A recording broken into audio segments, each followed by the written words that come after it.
Hello everyone, and thank you for joining the AJMC TV Peer Exchange video editorial series.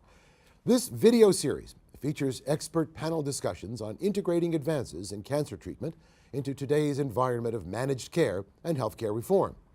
These videos can be found on ajmc.com. My name is Dr. Peter Salgo, and I have the great privilege of moderating today's discussion, which focuses on immunotherapy advances in the managed care setting. For today's panel, I am joined by leading experts with a wide range of experience in cancer immunotherapy and managed care. Dr. Jeffrey Weber of the Comprehensive Melanoma Research Center at the H. Lee Moffitt Cancer Center. Dr. Michael Kolodziej, National Medical Director for Oncology Strategies at Aetna. Dr. Daniel J. George, Director of Genitourinary Oncology at Duke Cancer Institute of Duke University Medical Center. More than 1.6 million new cases of cancer were diagnosed in the United States alone in 2012, killing more than 600,000 people. Cancer is a new global pandemic, and it has the greatest economic impact of all causes of death. For a long time, the standard treatment regimens for cancer consisted of chemotherapy and radiotherapy, which are systemic treatments that do not address the malignancy specifically.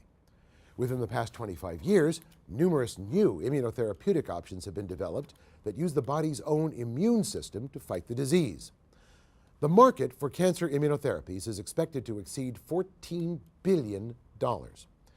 This number may be partially explained by the price tags of new cancer therapies. Of the 12 cancer drugs approved by the FDA in 2012, 11 cost more than $100,000 per year. More than with other medications, this phenomenon now creates an enormous moral and cost-effectiveness dilemma and puts much of the decision about whether a treatment will be accessible on payers and managed care organizations.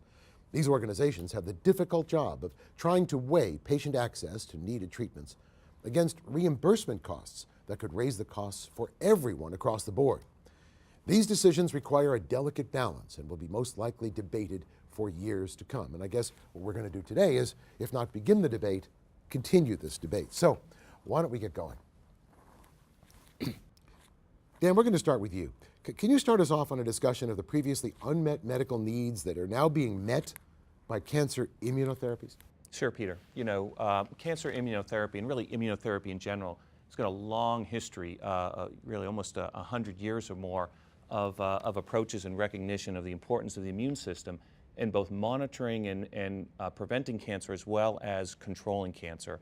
And we have probably not taken enough advantage of this even today.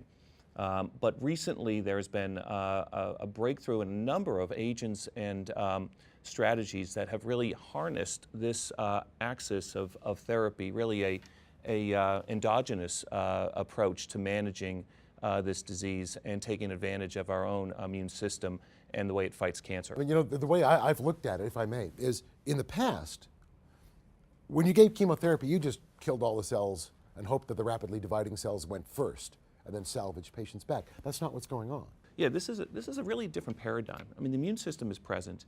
What we're trying to do now is to manipulate it in a way to reactivate it against cancer. There's a concept called tolerance, where by some means, multiple different strategies, the cancer has been able to evade recognition by the immune system.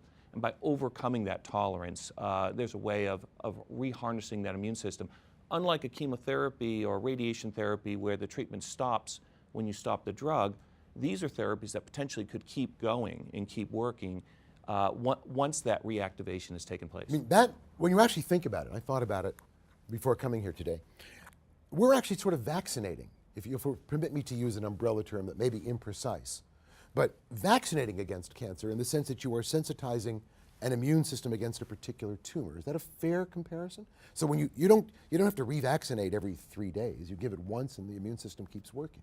Well, the holy grail of cancer immunology is to create a cancer vaccine. And actually the first cancer vaccine that was ever approved, the only one, was Provenge, which I'm sure we'll talk about in a little while. But that is truly the mantra. That is, the immune system is the ultimate way to perform targeted therapy. So immunotherapy is targeted therapy, and its hallmark is memory. So let's face it, I mean, I was a practicing oncologist till just a few months ago, and And there's unmet need because what we were doing wasn't working very good. I mean, it just wasn't working at all. So now we have the emergence of immunotherapy as an approach. We have the emergence of targeted therapy and even to the point of precision medicine as an approach. And we'll see what wins. I mean, it's very exciting because the science has advanced very, very rapidly.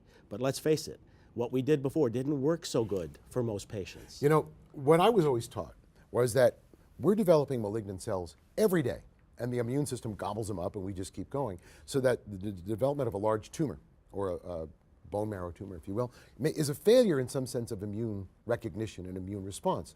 And what these drugs, it seems to me, seem to be doing is fixing that part of the problem.